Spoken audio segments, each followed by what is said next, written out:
Praise lord అందరికీ.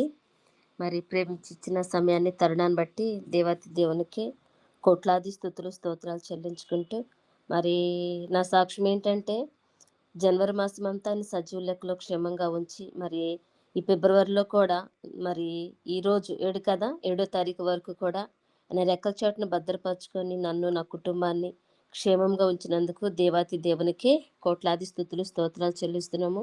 మరి ఇచ్చిన ఈ అవకాశాన్ని బట్టి మరి దేవుడు చేసిన ప్రతి మేలును బట్టి కూడా ఏమిచ్చి ఆయనకి రుణం తీర్చలేం, కానీ నా జీవితకాలం అంతా ఆయనకు రుణస్తురాలేనండి.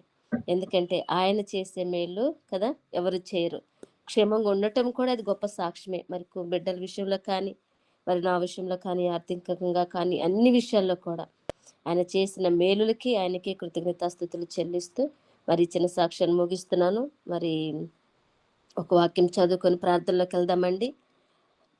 న్యాయాధిపతుల గ్రంథము 9వ అధ్యాయము 50వ వచనం నుంచి 51, 53 వచనాల వరకు ఒకసారి చదువుతారా?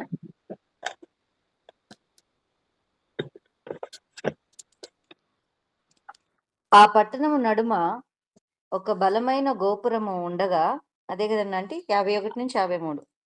50 రా. 50 నుంచి.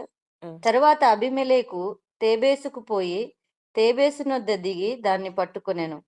ఆ పట్టణము నడుమ ఒక బలమైన గోపురం ఉండగా, స్త్రీ పురుషులను పట్టణపు యజమానులను అక్కడికి పారిపోయి తలుపులు వేసుకుని గోపుర శిఖరము మీదకెక్కిరి. అబీమెలెకు ఆ గోపురమునొద్దకు వచ్చి దాని మీద పడి యుద్ధము చేసి అగ్నిచేత దాన్ని కాల్చుటకు గోపుర ద్వారమునొద్దకు రాగా, ఒక స్త్రీ అబీమెలెకు తల మీద తిరుగటి మీది రాతిని పడవేసినందున అతని కపాలము పగిలెను. చాలుమా, చదవబడిన వాక్యం దేవుడు దీవించి ఆశీర్వదించును గాక. చిన్న ప్రార్థన చేసుకుందాం. ప్రేమ కలిగిన తండ్రి, కృప కలిగిన యేసయ్య, నీ ఘనమైన పాదములకి వందనాలు, స్తుతులు, స్తోత్రాలు ప్రభా.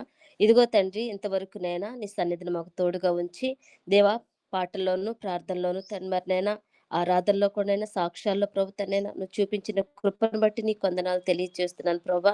చదవబడిన వాక్యం ప్రభు తనైనా మరి నేను బిడ్డను దీవించండి, ఆశీర్వదించండి. ఇంకను తను మరి నైనా ఆయా చదవటంలో ఆసక్తి కలిగిన వారు ప్రభా ధన్యులైన ప్రభు నీ లేఖనాలు తెలియజేసిన రీతిలో ప్రభా అట్టి ధన్యతను కుమార్తెకు దయచేయండి. మాట్లాడబోచుండగా తనైనా మాట్లాడేది నేను కాదు ప్రభా, మీరే అయాదిగా తన నోటిని ముట్టి దేవాని నోటి బోరగా నన్ను వాడుకోమని సహాయం చేయమని మాట్లాడుచుండగా తనైనా వినగలి చెవి గ్రహించగల హృదయమును నాకును మాకును దయచేయమని పాదాలకు అప్పగించుకుంటూ నా ప్రుడైన యేసుక్రీస్తు నామంలో స్తుతించి ప్రార్థన చేసి అడిగి వేడుకుంటున్నాం తండ్రి, ఆమె. ఏమంటున్నాడంటే ఇక్కడ, తరువాత అబీమెలెకు తేజస్సునకు పోయి తేజస్సునొద్ద దాగి దాన్ని పట్టుకొనెను. అయితే ఆ పట్టణమును ఒక బలము అయిన గోపురం ఉండగా, స్త్రీ పురుషులు పట్టణపు యజమానులు అక్కడికి పారిపోయిరి. ఎందుకు పారిపోయారు వీళ్ళు ఇక్కడ గోపురానికి? ఎందుకు మరి స్త్రీ పురుషులు అక్కడికి వెళ్ళారు అని అంటే, ఇక్కడ ఎవరు వచ్చారంట? అబీమెలెకు వచ్చాడంట. ఏముంది అక్కడ? తేజస్సునకు పోయి అని, తేజస్సునొద్ద దాగి ఉన్న మరి దాన్ని పట్టణమును దాన్ని ఏం చేయటానికి వచ్చాడంట? అగ్నితో కాల్చివేయటానికి వచ్చాడంట ఆయన. ఆ పట్టణాన్ని స్వాధీనపరచుకోవటానికి వచ్చాడంట. ఆ పట్టణము ఏదైతే ఉందో, కొంతమంది కొద్దిగా ఉన్న చిన్న పట్టణాన్ని దాన్ని కూడా స్వాధీనపరచుకోవటానికి అబీమెలెకు వచ్చాడు.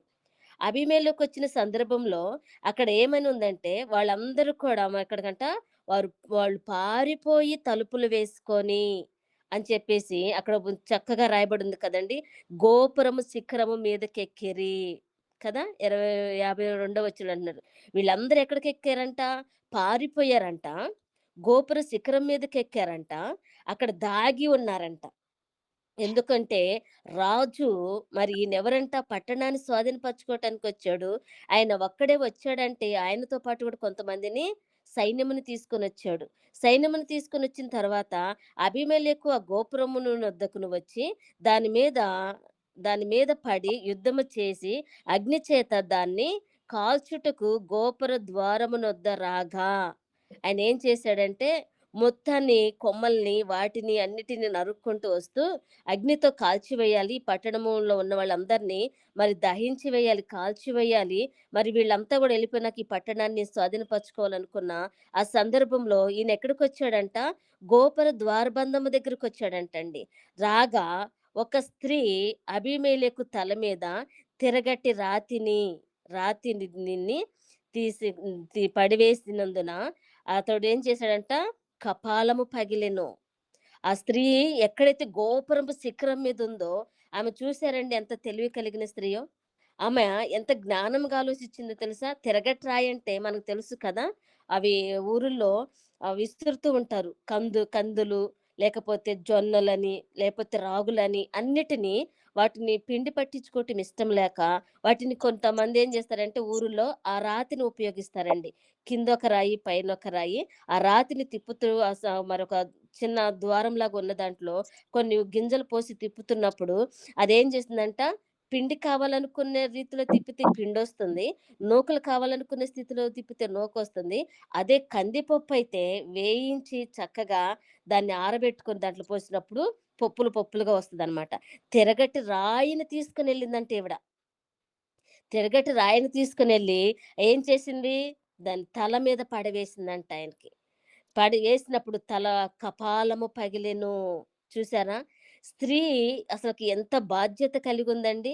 ఎందుకు స్త్రీ గురించి తీసుకోవాలి అనంటే, మన కుటుంబం కోసం ప్రార్థన చేయాలి. ఏ శత్రువు ఎక్కడి నుంచి మనకొస్తాడో మనకు తెలవదు. ఎవరు మన కుటుంబాన్ని ఆక్రమించాలనుకుంటారో తెలవదు. ఎక్కడి నుంచి నేను ఏ చెడు స్నేహాలు మనల్ని మరి వెంటాడుతూ వస్తాయో మనకు తెలవదు కనుక, తెలివి కలిగి ఉండాలి అని చెప్పేసి, స్త్రీ యొక్క పాత్రలో మరి మనమెలా ఉంటున్నాము కదా! ప్రతిరోజు దేవుడి ప్రత్యేకతల గురించి, ఆయన మహిమను గురించియు, ఆయన తెలియచేస్తున్న అనేకమైన కార్యాల గురించి, అమూల్యమైన వర్తమానాల గురించి మనం వింటూ ఉన్నామండి. ఏది కూడా తీసేసేది కాదు అని చెప్పి మాట్లాడుతూ, ఈ న్యాయాధిపతుల గ్రంథంలోకొచ్చేటప్పటికి, ఇక్కడ ఈ 9వ అధ్యాయము 50వ వచనం నుంచి మరి మనం చదువుకుంటున్న సందర్భంలో ఇక్కడ ఏముందంట, ఒక స్త్రీ గురించి రాయబడి ఉంది. ఆమె చాలా తెలివి కలిగిన స్త్రీ. ఆమె చాలా వివేకము కలిగిన స్త్రీగా ఆమెను మనం ఇక్కడ చూస్తూ ఉన్నాము. ఈ అబీమెలెకు ఎవరు? అసలు ఈయనకెందుకు ఇంత ఇది? ఎందుకు ఈ పట్టణాన్ని ఈయన ఆక్రమించాలనుకుంటున్నాడంటే, మనం చూసుకున్నప్పుడు ఇక్కడ కనపడుతుంటదండి. ఎవరంటే 8దో అధ్యాయము, అలాగనే న్యాయాధిపతుల గ్రంథము 8దో అధ్యాయము 29వ వచనం నుంచి 31, 32 వరకు చదివితే కొంచెం మనకక్కడ అర్థమవుతది. అబీమెలెకు ఎవరు అనేది చూడటానికి మాత్రమే, ఆయన స్టోరీ కాదు. ఒకసారి చదువుతారా? తరువాత యోవాషు కుమారుడైన యెరుబ్బయలు తన ఇంట నివసించుటకు పోయెను. గిద్యోనుకు అనేక భార్యలున్నందున కడుపున కనిన 70 మంది కుమారులు అతనికుండిరి. షేకెములోనున్న అతని ఉపపత్నియు అతనికొక కుమారుని కనగా, గిద్యోను వానికి అబీమెలెకు పేరు పెట్టెను. యో చాలండి గారు. చూసారా? ఎవరీయన? గిద్యోను ఉత్పత్తి అయిన ఒక ఆయనకుందంట ఆమె కుమారుడు. బహుతేటగా ఇక్కడ రాయబడింది. కుమారులు ఎంతమందున్నారంట గిద్యోనికి? 70 మందున్నారు. ఈ 70 మంది ఉన్న తర్వాత కూడా ఉత్పత్తిని అతనికి ఒక కుమారుడిని కనగా, గిద్యోను వారిని ఏందంటే అబీమెలెకు అని పేరు పెట్టాడు. కదా! మరి ఈ అబీమెలెకు ఎవరనున్నాడంట, ప్రత్యేకించబడిన వాడు 70 మందిలో కలిపిన వాడు కాదు. ప్రత్యేకమైన వాడు, ఉత్పత్తిని కొడుకు అని చెప్పేసి ఇక్కడ మనకి తెలియచేస్తుంది. అయితే ఇక్కడ మరి 52వ వచనంలోకి మళ్ళీ మనం వచ్చినప్పుడు, అబీమెలెకు ఆ గోపురమునొద్దకు వచ్చి దాని మీద పడి యుద్ధము చేసి దాన్ని అగ్ని చేత దాన్ని కాల్చుటకు గోపుర ద్వారము వద్దకు రాగా, ఒక స్త్రీ అబీమెలెకు తల మీద తిరగటి రాతిని మరి పడవేసినందున అతడు కపాలము పగిలెను అని చెప్పేసి ఇక్కడ బహుతేటగా రాయబడి ఉంది కదండి. ఈయన ఎక్కడికెళ్ళాడంట? యుద్ధానికెళ్ళాడంట. యుద్ధం చేయటానికెళ్ళాడు ఆ పట్టణం మీదకి. ఈ పట్టణాన్ని ఆక్రమించుకోవాలని ఈయన సామాన్య విషయంలో కూడా, అన్ని విషయాల్లో కూడా అన్నల కంటే నేను గొప్పవాడినై ఉండాలని, నేను ఒక ఉపాతిని కొడుకునై ఉన్నానని కదా! తన బంధువుల దగ్గరికెళ్ళి మనం 8దో అధ్యాయం చూసినప్పుడు చదువుతున్నప్పుడు, ఇదిగో నేను మీతో కలిసి ఉంటాను. మీతో కలిసి నేను నివసిస్తాను. మీరు చెప్పినది చేస్తానని చెప్పేసి వెళ్ళి, అక్కడ కొంతమందిని మోసం చేసినట్టుగా 8దో అధ్యాయంలో మనము చూస్తూ ఉంటాము. మరి ఇక్కడ ఇది చూసినప్పుడు, ఈ 9దో అధ్యాయంలో చూసినప్పుడు, ఇక్కడ ఏమైందంట, ఇజ్రాయేలు కదా!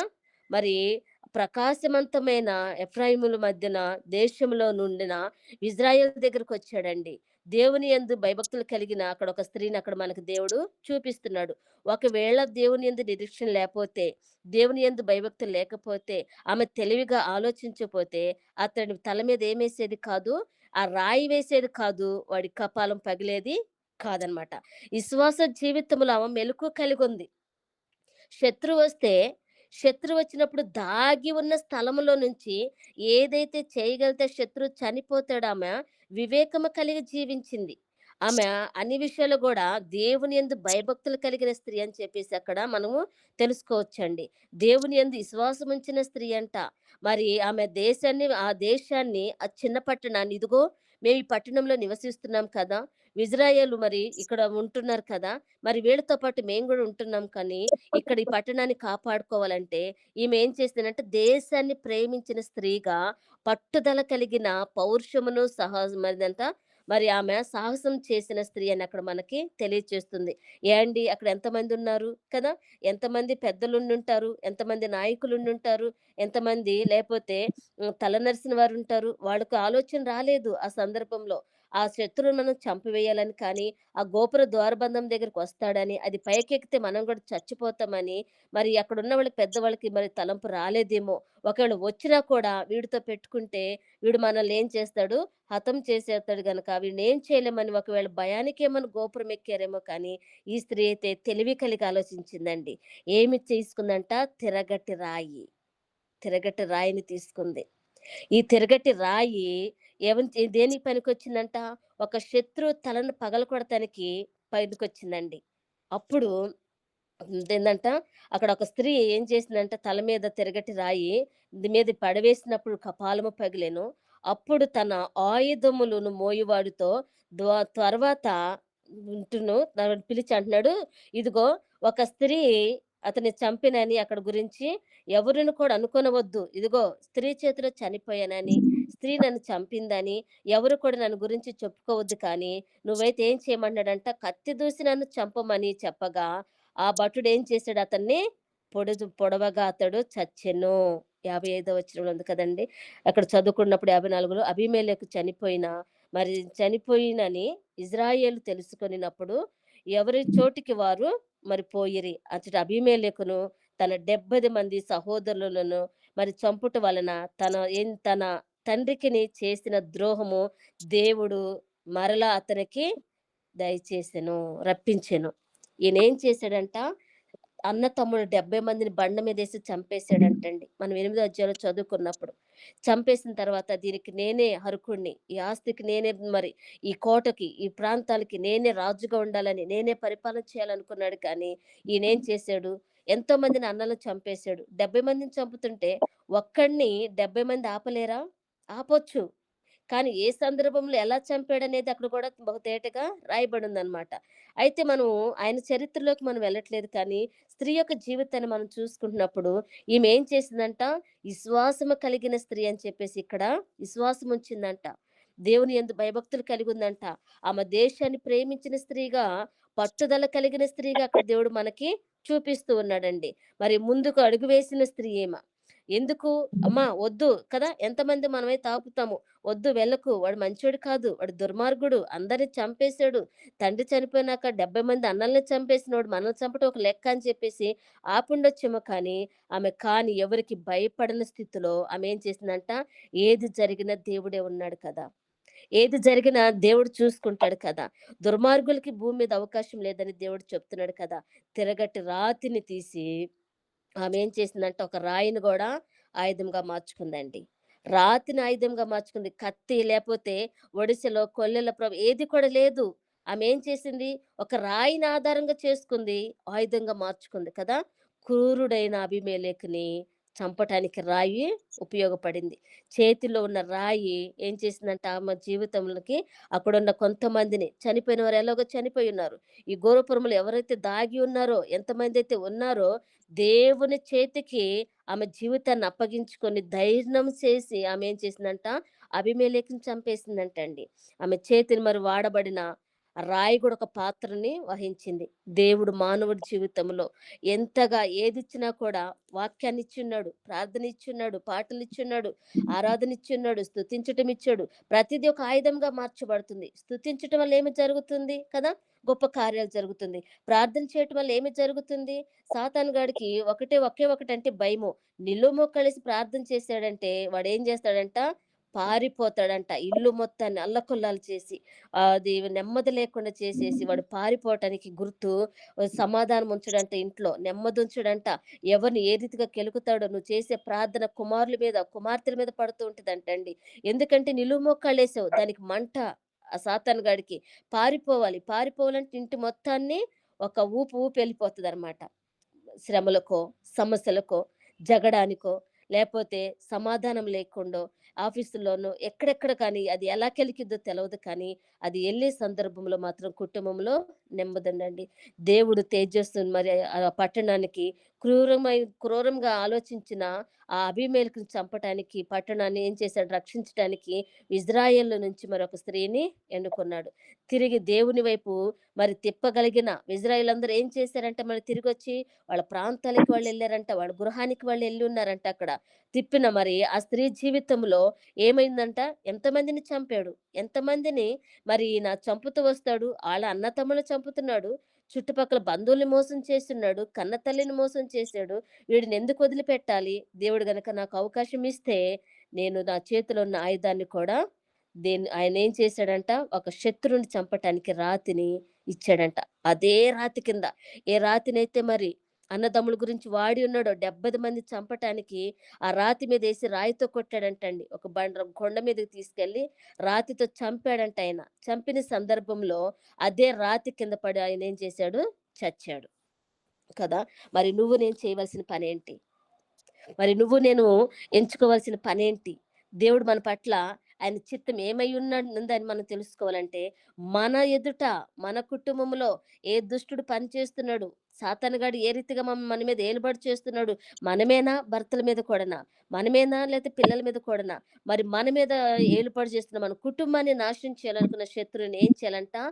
ప్రార్థనని తిరగటి రాయిని మనం కట్టుకొని ఉండాలంట. అయ్యా, ఇదిగో ఒక స్త్రీకి ఒక రాతిని ఆయుధంగా మార్చి ఉన్నావు. తేజస్సు పట్టణమందున్న స్త్రీ గురించి నువ్వు మాకు తెలియచేస్తున్నావు కదా! ఆమె ఏం చేసిందంట, దేశాన్ని ప్రేమించింది. ఆమె సాహసం చేసింది. దేవుని దేవుని దృష్టికి ఆమె ఏం చేసిందంట, ఆమె జీవితంలో ఏదైతే కలిగి ఉన్న రాతిని కూడా ఆయుధంగా మార్చుకుందంట. భయభక్తులు కలిగిన స్త్రీ అంటండి ఆమె. దేవుని యందు విశ్వాసం ఉంచిన స్త్రీ అంట. ఆమె దేశాన్ని ప్రేమించిన స్త్రీ అంట. పట్టుదల, పౌరుషమును, సాహసము మరి చేసి ముందుకు అడుగు వేసిన స్త్రీ అంట. మనమేస్తామా? శత్రువు మన కుటుంబంలోకొచ్చాడంటే, శత్రువు మన పట్టణంలోకి ఉన్నాడంటే, ఏమాత్రమన్నా మనం కొంచెమన్నా మరి సాహసం చేస్తామా? మనమేమి చేయలేం. మనం ఏం చేస్తాం సిస్టర్? ఆడోళ్ళమే. మనమేం చేయగలుగుతాము? అది మన వల్ల కాదు కదా! ఆ! ప్రభుత్వాలున్నారు. ప్రభుత్వం చూసుకుంటది. లేకపోతే ఎవరున్నారంట, కాలనీ ప్రెసిడెంట్ చూస్తూ ఉంటారు. మనకున్న వాళ్ళు ఎంతో మందున్నారు. వీళ్ళందరూ కూడా చూడకుండా ఏమి మానిపోరులెండి. ఎవరో ఒకళ్ళు కంపల్సరీ వాళ్ళు చూసుకుంటూ ఉంటారని, మనం ఏం చేస్తామంటే మనం దాగి ఉంటాము. కానీ ఈమె దాగాల్సిన సమయంలో దాగిందండి. రావాల్సిన సమయంలో బయటకొచ్చింది. ఆమె చేతిలో ఏదైతే ఆయుధం ఉందో దాన్ని తీసుకొని శత్రువుని చంపేసింది. మరి ఈరోజు మనకి ప్రతిరోజు దేవుడు వాక్యాన్నిస్తున్నాడు. ప్రతిరోజు ఎలా జీవించాలో తెలియచేస్తున్నాడు. ప్రతిరోజు దేవుని ప్రత్యేకతను మనకు తెలియచేస్తున్నాడు. ఎందు నిమిత్తం అనేది దేవుడు మనతో బహుతేటగా మాట్లాడుతూ ఉన్నాడు. వాక్యం ఏం తెలియచేస్తుంది, ధైర్యంగా ఉండండి, ప్రార్థన చేయండి. మరి మరి ఇంకా ఏం చేయాలంటే బైబిల్ చదవండి ప్రతిరోజు అని చెప్పేసి ప్రతిరోజు దేవుడు మనతో మాట్లాడుతూ ఉన్నాడు. ప్రతిరోజు. అయినప్పుడు కూడా మనం ఏం చేస్తున్నామంట, ప్రార్థన చేస్తున్నాం, అనుసరిస్తున్నామా? ప్రార్థన చేస్తూ ఉంటున్నాం మనము. కానీ శత్రువు మన ఎదురుండి పారిపోతున్నాడా? ఎన్ని కార్యాలు ఆగిపోయున్నాయి. ఎన్ని చీకటి బంధకాలు మనల్ని ఇంకా ఏలుబడి చేస్తూ ఉన్నాయి. ఇంకా మన మీద శత్రు సైన్యం ఎందుకు ఏలుబడి చేస్తుంది? శారీరకంగా, మానసికంగా మరి ఎందుకు మనం ఈ రీతిగా ఉన్నాము అనంటే ఏమి లేదంట, మనలో తెగింపు లేదంట. మనలో ఏం లేదంట, దేశాన్ని ప్రేమించే ప్రత్యేకమైన జీవితం మనలో లేదంట. దేశ సౌభాగ్యము కొరకు కూడా కొంతమంది జీవితాలు అర్పించిన వారున్నారు కదండీ! అలాగనే ఇక్కడ మనం చూసుకుంటూ వచ్చినప్పుడు ఈ స్త్రీ గురించి ఆమె చాలా విషయాల్లో సాహసము చేసి ఇజ్రాయేలుని తిరిగి వాళ్ళ వైపు మీద ఏంటంట, దేవుని వైపు తిప్పిన స్త్రీ అంటండి. ఒక రాత్రి 70 మందిని చంపిన రాత్రికే 70 మందిని చంపిన మరి అబీమెలెకుని ఏం చేసింది, తిరగటి రాయితో, అదే ఏ రాతితో చంపాడో, ఏ రాయితిని ఆయన ఆయుధంగా చేసుకొని ఉన్నాడో, అదే రాతిని ద్వారాగా ఆయన ఏం చేశాడంట, చచ్చి ఉన్నాడు కదా! మరి నువ్వు నేను చేయవలసిన పని ఏంటని దేవుడు అడుగుతున్నాడు. నువ్వు చేసిన దానికి దేవుడు నీకేమిస్తాడు అనంటే, మనం చూసుకోవచ్చండి. గలతీ పత్రిక 6, 10, 7 వచనంలో కూడా ఒకసారి మనం చదివితే దేవుడు అక్కడ మనకు కొన్ని విషయాలు మనకి తెలియజేస్తూ ఉంటాడు.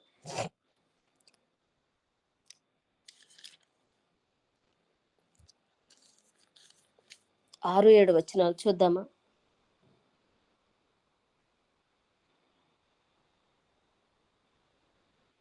అధ్యాయమమ్మా గలతి 6 అధ్యాయం అంటే 7 వచనం అంటే. 7వ వచనం. మోసపోకుడి, దేవుడు వెక్కిరింపబడడు. మనుషుడు ఏమి విత్తునో ఆ పంటనే కోయును. ఎలాగనగా తన శరీరేచ్ఛలను బట్టి విత్తువాడు తన శరీరము నుండి క్షయమను పంట కోయును. ఆత్మను బట్టి విత్తువాడు ఆత్మ నుండి నిత్య జీవమను పంట కోయును. చాలంటి గారు ఏమంటున్నాడంట, మోసపోకుడి, దేవుడు ఎక్కిరింపబడుడు. మనుషుడు ఏమి విత్తునో ఆ పంటనే కోయను. ఈ అబీమెలెకు ఏమిత్తాడు? తండ్రి ఇంటిని మోసం చేసి తల్లి బంధువుల దగ్గరికెళ్ళాడు. తల్లి బంధువులు మోసం చేసి 70 మంది అన్నలు చంపేసాడు. రాత్రిలోనే ఆ రాయిని కొండ మీదకి తీసుకెళ్ళి చంపేసినప్పుడు వాళ్ళలో ఒక్కడు మాత్రమే మిగిలి ఉంటాడండి. 70 మందిలో ఒక్కడు వాళ్ళ అన్నలను చంపుచున్నప్పుడు వాళ్ళందరినీ ఇలా చేస్తున్న సందర్భంలో చెట్టు చోటన దాగి చూస్తూ ఉంటాడనమాట. అయ్యో! అయ్యో! నా అన్నలు ఈ రీతిగా చంపుతున్నాడా అని చెప్పేసి. అయితే అక్కడ ఏం చేశాడంట, వాడు మోసపోతున్నాడు. ఏమని? శత్రువులు మొత్తాన్ని కూడా నాది అనుకున్న దాన్ని నేను సాధించుకోవటానికి ఈళ్ళెవరినేం చేశాడంట, చంపేశాడు. కానీ ఇక్కడ అంటున్నాడు దేవుడు, మోసపోకుడి, దేవుడు ఎక్కిరింపబడడు. మనుషుడు ఏమి విత్తునో ఆ పంటనే కోయెను. అలాగనే తన శరీరము ఇచ్చలను బట్టియు విత్తువాడు తన శరీరము నుండియు క్షయమును పంట కోయెను. ఆత్మను బట్టియు విత్తువాడు ఆత్మ నిమిత్తము జీవించును. జీవి జీవమును పంట కోయెను కదా! వాడేమిత్తాడండి? వాడేం చేసి ఉన్నాడు? అందరిని చంపేసుకుంటూ వచ్చాడు. చిన్న పట్టణము ఎక్కడో, ఇజ్రాయేలు ప్రజలు ఎక్కడో తలదాచుకుంటున్న ప్రాంతానికి కూడా వచ్చి ఏం చేయాలనుకున్నాడక్కడ? వాడిని చంపివేయాలనుకున్నాడు కదా! చంపటానికి దేవుడేమైనా ఊరుకుంటాడా? నువ్వేమిత్తావు? ఏ పంట కోస్తున్నావని చెప్పేసి నీ అన్నల విషయంలో నువ్వు మోసం చేసున్నావు. నీ అన్నల్ని నువ్వు చంపేసి ఉన్నావు. అయితే ఈ పట్టణంలోకొచ్చినప్పుడు ఒక స్త్రీ చేతికి నీ ప్రాణాన్ని అప్పగిస్తున్నానని చెప్పేసి ఏనాడన్నా అనుకోకపోవచ్చు. నేను చనిపోతానని అనుకోకపోవచ్చు. నేను ఈ రీతిగా రాతి ద్వారాగా నేను చనిపోతానని నేను ఊహించకపోవచ్చేమో కానీ, దేవుడు ఒక స్త్రీ చేతికి వాడిని అప్పగించి ఉన్నాడు కదా! మరి చేయవలసిన పని ఏదైతే ఉందంటే, ప్రార్థన చేస్తున్న సందర్భంలో, వాక్యం వింటున్న సందర్భంలో, వాక్యానంట నెమరు వేసుకుంటూ ఉండాలంట. నువ్వు చేసినది ఏదైనా కూడా నీ మీదకే వచ్చునని చెప్పేసి గలతీలో మాట్లాడుతున్నాడు కదా! తేజస్సు స్త్రీ ఆ పట్టణాన్ని ఏం చేసిందంటండి, వెలిగించిందంట. గిద్యోనును ఉత్పత్తి అయిన తన కుమారుడిని గురించి ఇక్కడ తెలియచేస్తున్నప్పుడు, వీడు ఉత్పత్తిని కుమారుడు, తన భార్యకి పుట్టినవారు కాదు. ఎవరికి స్వాస్థ్యం మీద స్వాధీనపరచుకోవాలని ఎంత ఆసక్తి కలిగి ఉన్నాడిక్కడ. ఉత్పత్తిని కుమారుడు ఎలా ఉంటాడండి కదా! తగ్గించుకొని, దేవునికి లోబడి, అయ్యో! నా తల్లి చేసిన దానికి ఎవరు? గిద్యోను అదే ప్రార్థన చేసేవాడు. గిద్యోను ఏమనుకున్నాడంట? గిద్యోను గురించి మనం ఆయన చరిత్రలోకొచ్చినప్పుడు ఆయన చేసిన ప్రార్థన మనం చూస్తూ ఉంటాం కదా! అలాగనే మరి ఇక్కడికొచ్చేటప్పటికి గిద్యోను జీవితంలో ఏమాత్రమన్నా కొంచెమన్నా ఉందా? నా తండ్రి ప్రార్థనా పరుడు కానీ, దేవునికి భయభక్తులు కలిగినవాడు కానీ, మరి ఇలాంటి కుమారుడిని నేను, అతని కడుపున పుట్టిన నేను ఎలా ఉండాలి అనేది కొంచెమన్నా ఆలోచన లేకుండా ఏం చేశాడంట, ఇజ్రాయెల్ మీద దాడి చేయటానికి వచ్చాడండి. ఇజ్రాయేలు మరి అక్కడున్న చిన్న పట్టణాన్ని స్వాధీనపరచుకోవటానికి వచ్చాడు. ఈ తేజస్సు అనగా ప్రకాశవంతమైనదంటండి. ప్రకాశవంతమైన దేశంలో ఎఫ్రాయిముల మధ్య ఆ దేశంలోనున్న ఇజ్రాయేలు ఎవరున్నారంట అక్కడ? ఎఫ్రాయిమీయులు మరి వాళ్ళ మధ్యలో ఎవరున్నారంట ఆ దేశంలో? ఇజ్రాయేలు ఉన్నారంట. వీళ్ళే కదా దేవుని మరి బిడ్డలైన వారిని హతము చేయాలని, వాళ్ళని చంపేయాలని, వాళ్ళ జీవితంలో ఏది కూడా మరి క్షేమమును చూడొద్దని ఆరాధన చేయటంలో, ప్రార్థన చేయటంలో, భయభక్తులు కలిగి ఉండటంలో మరి దేవునికి వీళ్ళు ఏం చేయాలంట? వాడు దేవుని విడిచి ఉండవాలి, దుర్మార్గులుగా మార్చాలనుకున్నాడు కానీ కానీ ఆ స్త్రీ ఏం చేసిందంట తిరిగి మళ్ళీ ఆ పట్టణానికి వచ్చేలాగా, ఎవరి స్థలానికి వాళ్ళు వెళ్ళేదాలాగా, పునరుద్ధాన జీవితం వాళ్ళు కలిగి జీవించేలాగా కదా. చనిపోతే అక్కడ ఆ రోజు మరి వాళ్ళ గురించి ఏం రాయబడి ఉండేదో కానీ పునరుద్ధానం గురించి ఆమె ఏం చేస్తుందంట వాళ్ళకి తెలియచేస్తుందంట. ఇదిగో మనం నమ్మిన దేవుడు గొప్పవాడు, మనం ఎరిగిన వాడు సర్వశక్తిమంతుడు, మనతో నివసించుచున్నవాడు. మనకి ఆయన ఏమై ఉన్నాడంట? రాత్రి యందు ఆయన అగ్నివలె మన చుట్టూ కంచె వేయుచున్నాడు, పగలు మేఘస్తంభమే మనల్ని నడిపిస్తున్నాడు కదా. మరి అనేకమైన మరి ఇజ్రాయేల్ ప్రజల్ని త్రోవ తొలగినప్పుడు, మార్గంలో చక్కగా నిలబడలేని సందర్భంలో ఉన్నప్పుడు వాళ్ళ మార్గములన్నిటిని కూడా ఏం చేశాడంటే ఆయన క్షమించి మార్గంలో నడిపిస్తూ ఉన్నాడు, సరిచేస్తూ వాళ్ళకి మార్గం తెలియచేసిన వాడు. మరి ఇలాంటి సందర్భంలో మనం ఎలా ఉండాలి అని అంటే దేవుని యందు భయభక్తులు కలిగి ఉండిన వారిగా ఉండాలంట. దేవుని విషయంలో సాహసం చేసేవారిగా ఉండాలంట. మనము దేశాన్ని ప్రేమించామంటే దేశముతో పాటు అనేకమైన దేశాలు కూడా మన చుట్టుపక్కల దేశాలు కూడా ఏం చేస్తాయంట? ప్రేమించబడతాయి. ఎందుకు? మనం ఒక్కళ్ళమే ప్రార్థన చేస్తే దేశం కాపాడుబడుతుందా? మనం ఒక్కళ్ళు ప్రార్థన చేస్తే దేశాన్ని దేవుడు రక్షిస్తాడంటే అవును. ఒక చోట అంటాడు కదా, ఇప్పుడైనను మనోపూర్వకంగా తిరిగి నా యొద్దకొచ్చి మీరు ఉపవాసం ఉండి కన్నీరు కార్చి ప్రార్థన చేసిన యెడల మీ దేశాన్ని, మీ పశువులని కదా, మీ పంట భూములని నేను మీకు తిరిగి మళ్ళీ ఏం చేస్తానంటున్నాడు? కాపాడుతానంటున్నాడు. ఖడ్గం పాలు చేయనంటున్నాడు. ఇప్పుడైనను ఎప్పుడు తిరిగి రావాలంట? ఇప్పుడైనను తిరిగి రండి. ఇప్పుడైనా గూడా నా యందు భయభక్తులు కలిగి ఉండండి. నేను చేసినదంతా మీరు చూసి ఉన్నారు కదా. నేను మీకు తెలియచేసినయి అన్నిటిని గూడా మీరు వింటున్నారు కదా, చదువుతున్నారు కదా, అనుసరిస్తున్నారు కదా. కానీ మీరు ఎవరిని ప్రేమిస్తున్నారు? దేన్ని ప్రేమిస్తున్నారు? మీకున్న పట్టుదలేంటి? కదా. మీరు ఏం చేయని ఉద్దేశించున్నారని దేవుడు అడిగితే ఏం చెప్పగలుగుతామండి? ప్రభా ఇదిగో నేను నిన్ను ప్రేమించుచున్నానయ్యా, ఇదిగో నీ ఎడల మేము మరి ఎంతో విశ్వాసముతో జీవించుచున్నాం తండ్రైనా, అంతము వరకు కూడా మా శత్రువుతో మేము పోరాడుతూనే ఉన్నాం ప్రభా. శరీరమైన శత్రువుతో పోరాడుతున్నాము, నేత్రమైన శత్రువుతో పోరాడుతూ ఉన్నాము, దేహం మీద ఏలుబడి చేస్తున్న అనేకమైన మరి అనారోగ్య పరిస్థితులతో మనం పోరాడుతూ ఉన్నాం. ఉపధ్యాయులో కూడా ఒక మాట మాట్లాడతాడు, 1 అధ్యాయము 15 వచనంలో కూడా అక్కడ మాట్లాడుతుంటే యెహోవా అని ఒక మాట చదువుతారండి. ఉపధ్య 1 అధ్యాయము 15 వచనము.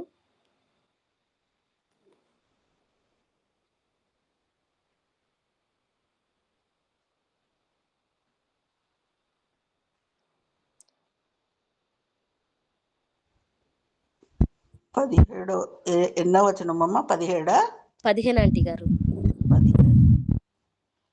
యెహోవా దినము అన్యజనులు అందరి మీదికి వచ్చుచున్నది, అప్పుడు నీవు చేసినట్టే నీకును చేయబడును, నీవు చాలు చేసినదే నీ నెత్తి మీదికి వచ్చును. చాలా ఆంటీ గారు. చూసారండి ఇక్కడ యెహోవా దినం ఏమవుతుందంట? అన్యజనుల మీదకి వచ్చుచున్నది, అప్పుడు నువ్వు చేసినట్టే నీకును చేయబడును, నీవు చేసినదే నీ నెత్తి మీదకి వచ్చును. నువ్వేమి చేస్తున్నావో ఏ దినం వస్తుందంట? యెహోవా దినం వస్తుంది. యెహోవా దినం వచ్చి ఉన్నది. వస్తుంది అని చెప్పేసి మనం యూదులం కాదండి. ఇంకా వస్తుంది, వస్తుంది అనుకోటానికి ఆల్రెడీ వచ్చి ఉందని దేవుడు మనకి తెలియచేస్తున్నాడు. అయితే ఏం చేస్తున్నాడంట? నువ్వు అన్యజనుల మీదకి నీ వచ్చుచున్నది అని చెప్పేసి మాట్లాడుతున్నాడు. ఏమొచ్చుతుందంట? అన్యజనుల మీదకి యెహోవా దినం వస్తుందని తెలియచేస్తూ ఉన్నాడు. అక్కడ అప్పుడు నువ్వు చేసినట్టే నీకును చేయబడును. ఏం చేయబడుతుంది? నువ్వేం జేస్తున్నావో అదే నీకు చేయబడుతుంది. నువ్వేం జేస్తున్నావో అదే నీ మీదకొస్తుంది. నువ్వేదైతే తండ్రిని తెలియచేస్తున్నావో అదే నిన్నేం చేస్తుందంట? వెంటాడుతూ ఉంది. అయితే ఇక్కడ న్యాయాధిపతుల గ్రంథంలో ఒక మాట అంటాడండి. 18 అధ్యాయము 1 వచనంలో కూడా ఒకసారి చూద్దాము మనము.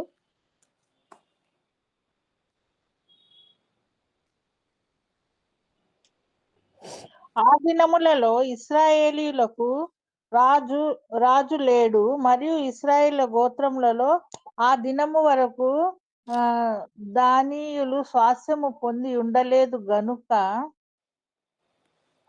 ఆ చాలండి. కాలంలో తాము ఇదేనమ్మా అదేనంటీ గారు. ఆ గనుక ఆ కాలమున తాము నివసించుటకు తమకు స్వాస్థ్యము వెదుకొనుటకై వారు బయలుదేరి ఉండిరి. ఆ చాలంటీ దేశ గారు. చాలంటీ గారు. ఏమంటున్నాడంటే ఇక్కడ, ఆ దినములలో ఇజ్రాయేలుకి రాజు లేడంటండి. న్యాయాధిపతి గ్రంథంలో ఎవరు లేరంట? రాజు లేడు. రాజు లేనందుకు ఇక్కడ ఈళ్ళేం చేస్తున్నారు, మరి ఇజ్రాయేలు గోత్రములోను ఆ దినము వరకును అని చెప్పేసి దాని యందును మరి స్వాస్థ్యమునుగా పొంది ఉండలేదని గనుక ఆ కాలమును తమను నివసించుటకును తమను స్వాస్థ్యముగా వేరొక వెదుకుటకును వారు బయలుదేరిరి. ఎందుకు బయలుదేరారంట వీళ్ళు? నివసించటానికి స్వాస్థ్యము కొరకు బయలుదేరి ఉన్నారంట. అయితే ఆ కాలంలో ఎవరు లేరని తెలియచేస్తుంది? రాజు లేడు కదా! ఒకవేళ ఇప్పుడున్న సందర్భంలో మన పట్టణానికి లేపోతే మన ప్రాంతానికి ఒక నాయకుడు లేకపోతే ప్రజలు ఇచ్చలవిడి తిరుగుతూ ఉంటారు. ప్రజలు ఎవరికి తోసింది వాళ్ళే చేస్తూ తిరుగుతూ ఉండొచ్చు. అయినప్పుడు కూడా అందుకే దేవుడేం చేసాడంటే నాయకులు అవసరము. న్యాయాధిపతులు అవసరము. మందంట అధికారులు అవసరము. చట్టాలు అవసరము. కదా! కొన్ని కొన్ని డిపార్ట్‌మెంట్స్‌ని ఎందుకు ఏర్పరుచుకున్నాడంటే, కట్టు విరిగి తిరిగి విడిచి తిరగగలిగిన ప్రజలు ఉంటారు అని చెప్పేసి ఆయనేం చేశాడంటే, ఈ దినాల్లో మనకిచ్చిన ఈ సమయంలో దేవుడు కొంతమందిని ఎన్నుకొని ఉన్నాడు. అబీమెలెకు వంటి జీవితం జీవిస్తూ ఉంటారని. అబీమెలెకు వలె దుర్మార్గంగా ఉంటారేమోనని. స్వాధీనపరచుకోవటంలో మరి వారు కాని స్వాస్థ్యమును చంపివేయటంలో కూడా ఆ జనులు చంపటంలో ఒక నిమగ్నం కలిగిన జీవితం కలిగి ఉంటారేమోనని అలాంటి ప్రజలు ఇప్పటికి లేకపోలేదు కదా! ఇంకా చూస్తూ ఉన్నాము. ఈ గ్రంథాలు బైబిల్‌లో మనం చదువుతున్నామంటే రానున్న దినంలో జరుగుతున్న వాటిని దేవుడు మనకిక్కడ తెలియచేస్తున్నాడు. ఎవరి మీద ఎవరికి నెమ్మది లేకుండా, ఎవరి మీద ఎవరికి సమాధానం లేకుండా, మరి ఎవరినెవరు కూడా క్షమించుకునే గుణం లేకుండగా ఒకరినొకరు ఏం చేశారంట? అతి దారుణంగా చంపేసుకుంటూ ఉన్నారండి. అతి దారుణంగా. అదే అధ్యాయంలో కూడా ఒక చోట అంటాడు 21 అధ్యాయము 25 వచనంలో కూడా అండి. న్యాయాధిపతుల గ్రంథము 21, 25లో ఉంటది.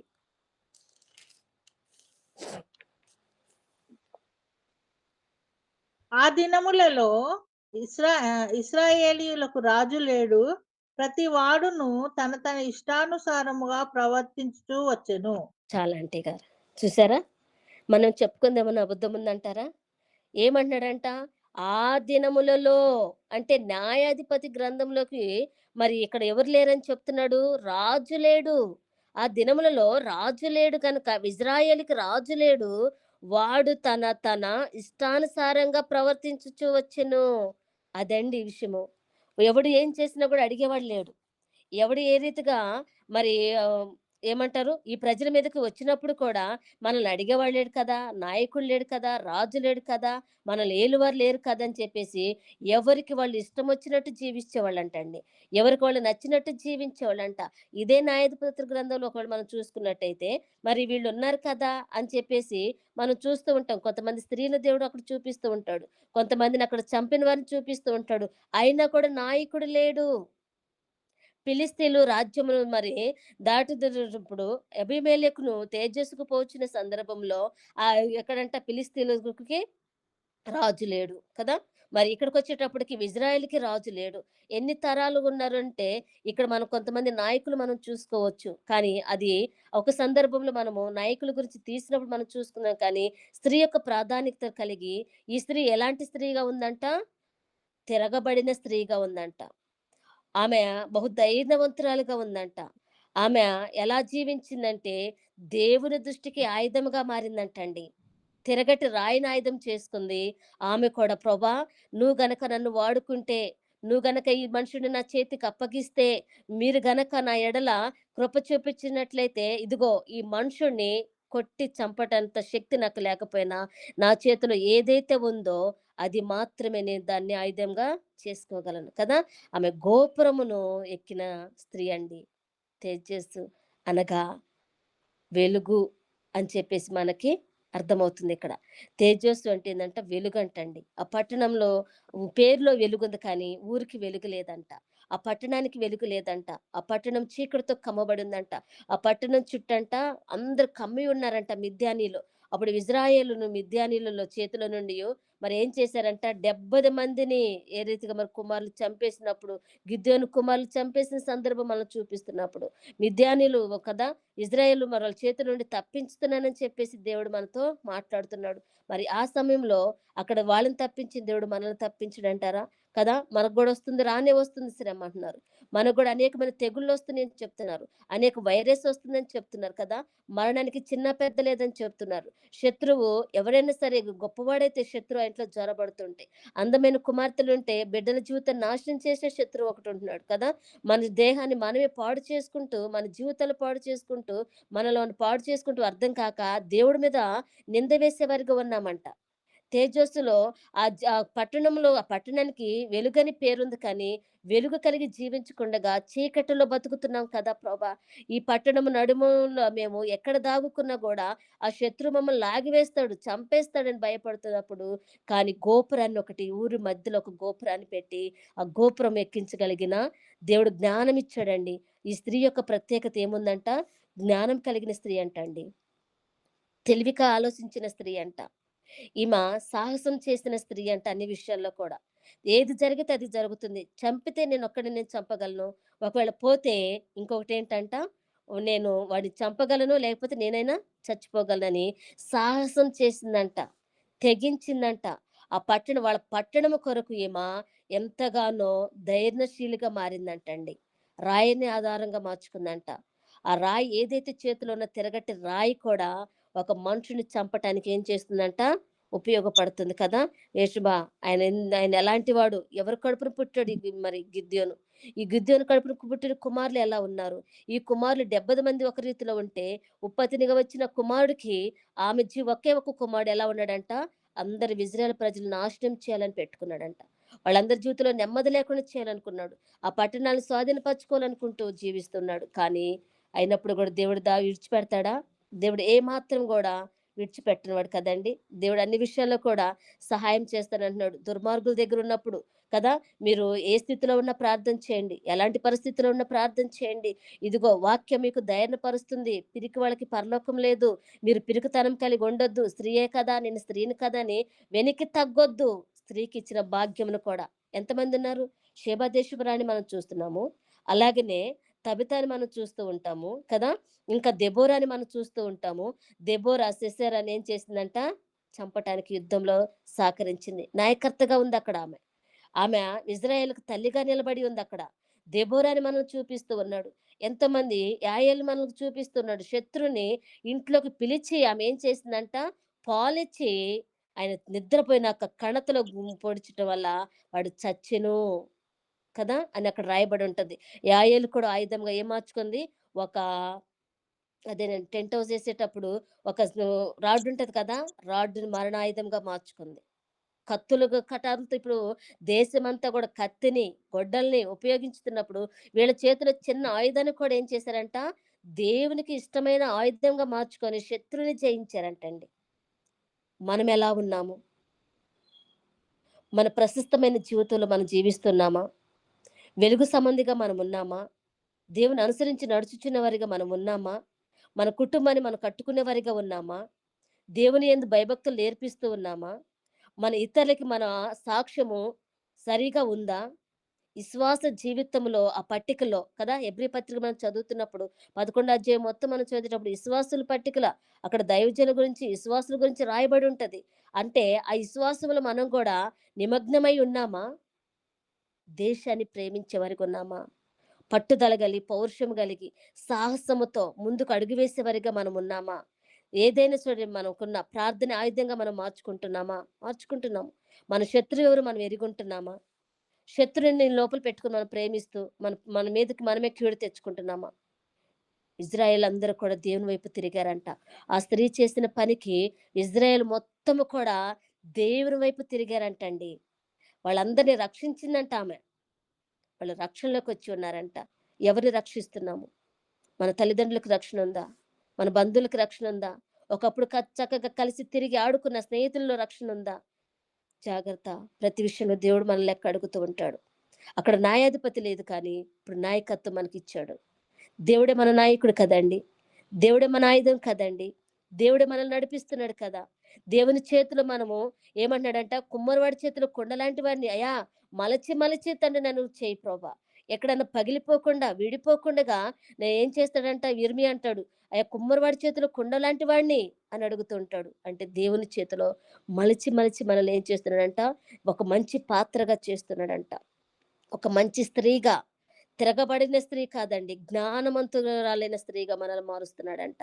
మనకి జ్ఞానం ఇచ్చానని దేవుడు మనతో తెలియచేస్తున్నాడు. ఇదిగో తెలివినిచ్చానని దేవుడు మనకు తెలియచేస్తున్నాడు. ఇదిగో పరిశుద్ధ గ్రంథము మీ చేతికి ఇచ్చానని తెలియచేస్తున్నాడు. క్రూరుల ఎడల మీరు ఎలా జీవించాలనేది దేవుడు మనకు వాక్యం ద్వారాగా తెలియచేస్తున్నాడు కదా.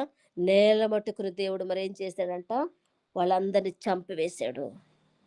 అయినప్పుడు కూడా వాడు ఎవడైతే ఆయుధాలు మోయటానికి వచ్చి ఉన్నాడో, ఇదిగో స్త్రీ చేతిలో చనిపోయానని తెలిస్తే నాకు అవమానము. అయితే అరే వీడు స్త్రీ చేతిలో చనిపోయాడురా, ఎంతమందిని చంపిన వాడు ఒక స్త్రీలో చచ్చాడంటే ఎంత అవమానము. అయితే అది ఉండకూడదు గనక ఎవడైతే వాడు పక్కన ఆయుధాలు మోస్తాడో వాడి ద్వారాగే కత్తి దూసి నన్ను చంపు. ఈ ఘనత స్త్రీకి వెళ్ళొద్దంటే దేవుడైనా చూడకుండా ఊరుకునే దేవుడా అండి? చూస్తూ ఉన్నాడు. కానీ స్త్రీకి రావాల్సిన ఘనతను అక్కడ స్త్రీ చేతిలో చచ్చెను కదా. తిరగటి రాయి వేసినప్పుడు కపాలం పగిలిందంట. అంటే ప్రాణం ఎక్కడ, కొన ప్రాణం ఉంది.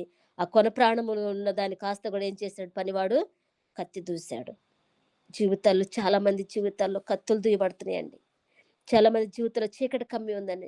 ఎంతోమంది యవ్వన కుమార్తెల జీవితంలో ఏం చేయాలో అర్థం కాని పరిస్థితుల మధ్య నలిగిపోతూ ఉన్నారు.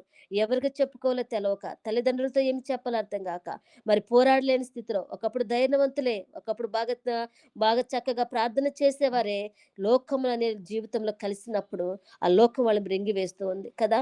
మరి మనం ఎలాంటి స్త్రీగా మారాలంటే, మనకెనకొచ్చే తరము వారికి, మనతో పాటు నివసించుచున్న వారికి, మన కుటుంబకులకి తెలివి కలిగిన స్త్రీగా జీవించాలంట మనం. దేవుని యందు భయభక్తులు కలిగిన స్త్రీలుగా మనం ఉన్నామని తెలియజేస్తున్నాడు. విశ్వాస జీవితంలో మనము చాలా వాటికి, ఒకప్పుడు విశ్వాసం అనేది ఎక్కడుందో వెతుక్కోవాల్సి వచ్చేది, కానీ ఇప్పుడు విశ్వాసం అనేది మన జీవితంలో ప్రతిదీ ఒక నిరీక్షణ. సాక్ష్యం ఇచ్చామంటే సామాన్యమైన విషయమా కదా. సాక్ష్యం ఇస్తున్నామంటే అది మామూలు విషయం కాదండి. ఎందుకు, దేవుడు చేసిన మేలుకి కృతజ్ఞత చెల్లిస్తున్నాము. అంటే విశ్వాసం అనే ఆయుధం దేవుడు మనలో నాటి ఉన్నాడు. ఆయన యందు భయభక్తులు కలిగి ఉంటున్నాము. ఆయన దేవుని యందు ఏందంట, విశ్వాసం ఉంచి ఉన్నాము. మరి మన విశ్వాసంలో ఇంకను పౌరుషం కలిగి మనం ముందుకేం చేస్తున్నాం, ఇది దేవుడు ప్రార్థన చేస్తే ఇలా కార్యం జరుగుతుంది. దేవునికి ఇలా మొరపెడితే ఇలా కార్యాలు జరుగుతాయి. వాక్యం చదవటం వల్ల ఒక మేలు జరుగుతుంది. వాక్యం వినటం వల్ల మనకి ఏం కలుగుతుందంట, ఆత్మ జ్ఞానం వస్తుంది కదా. సామెతల గ్రంథంలో అంటాడు, చదవటం వల్ల యవనులకు ఏం అవసరం అంటే జ్ఞానము, తెలివి, వివేచన అవసరం అంటున్నాడు. ఇది యవనులకు తగిన సామెతలు అని చెప్పేసి అక్కడ మాట్లాడుతూ ఉన్నాడు. యవనులకేనా, మనకు కూడా అండి, మనకు కూడా అది చాలా అవసరం అంట. జ్ఞానము కలిగి కదా, జ్ఞానం కలిగి జీవించాలంట.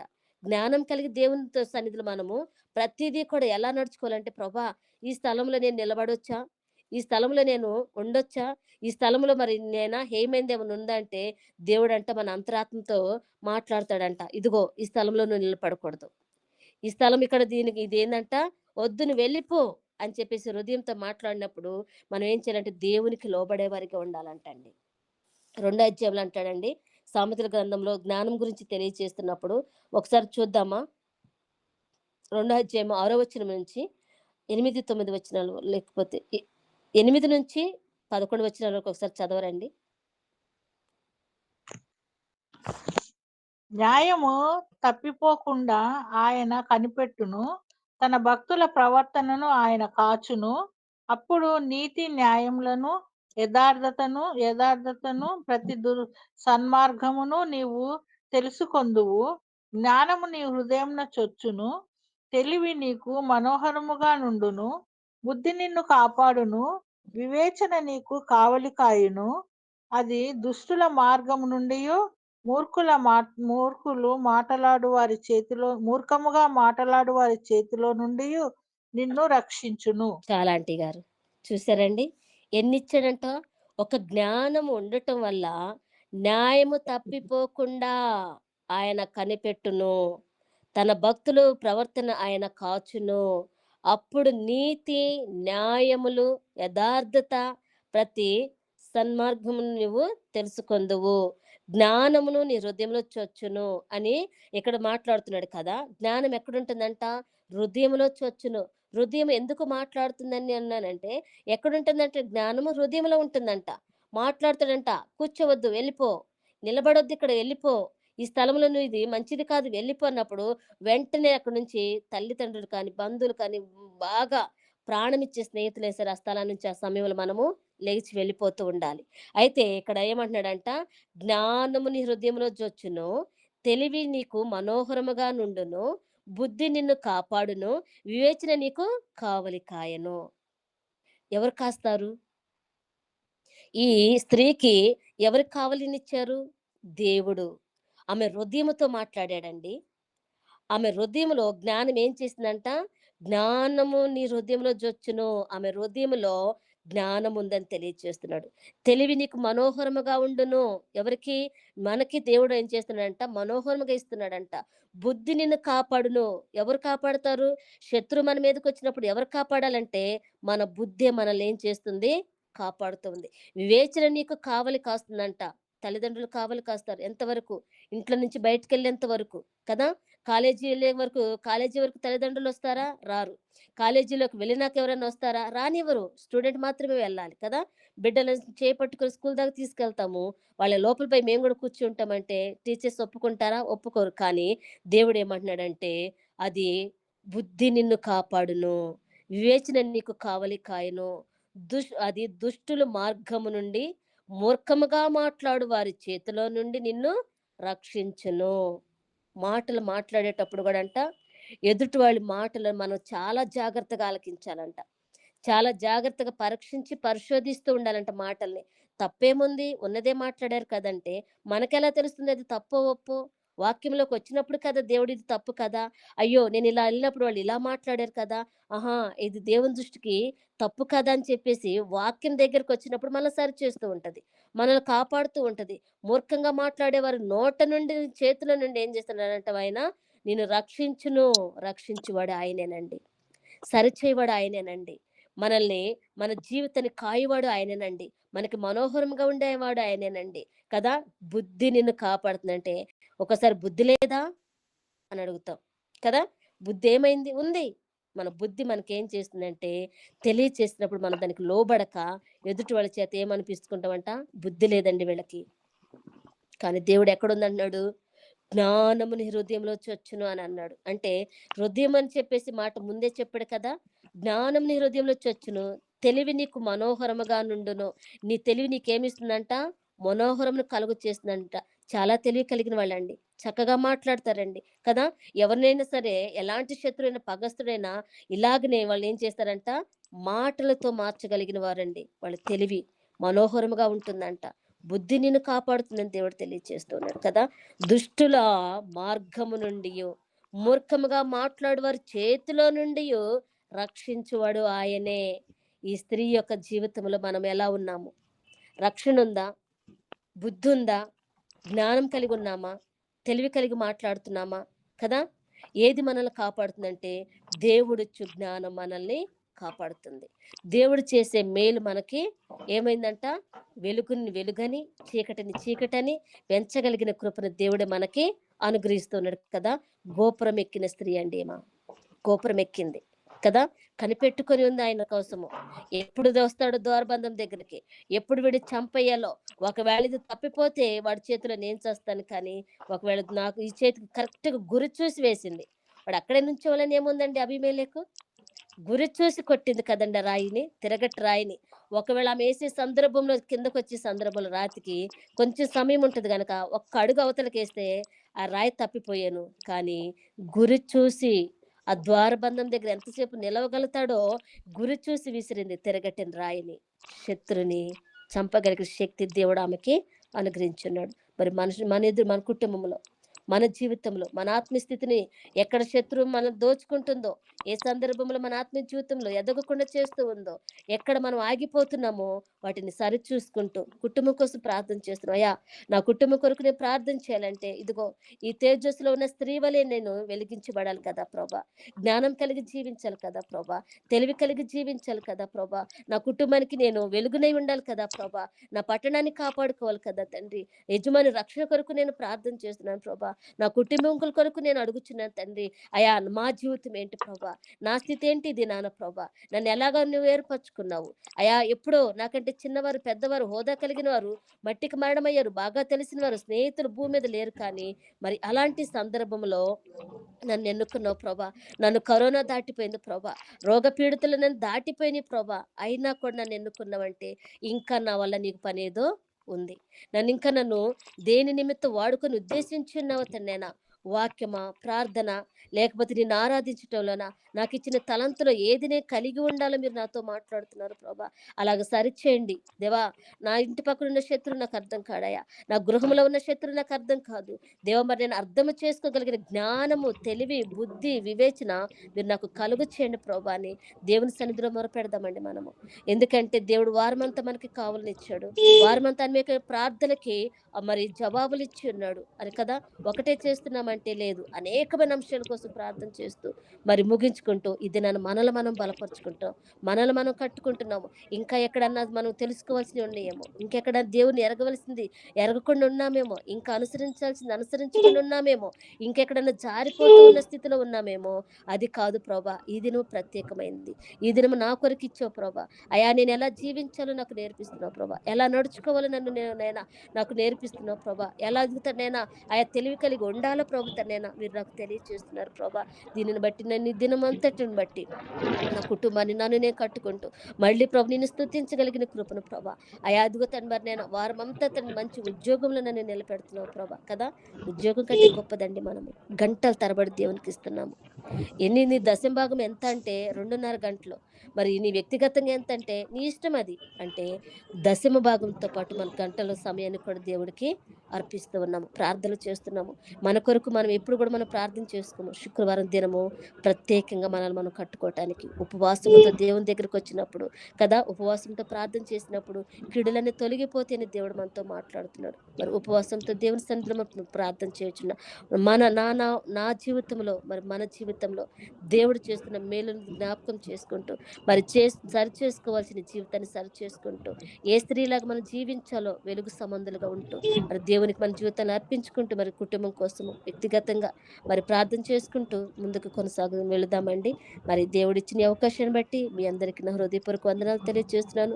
గ్రూప్లో ఉన్న ప్రతి బిడ్డను బట్టి మరి గ్రూప్ నిర్మాణంలో మరి కుమార్తెను ఎన్నుకొని ప్రతి విషయంలో కూడా దేవుడు మనకి ఈ రీతిగా అవకాశాన్ని ఇచ్చి నడిపిస్తున్నా దేవునికి కృతజ్ఞతాస్తుతులు చెల్లిస్తూ చిన్న వాక్యాన్ని ముగిస్తున్నానండి.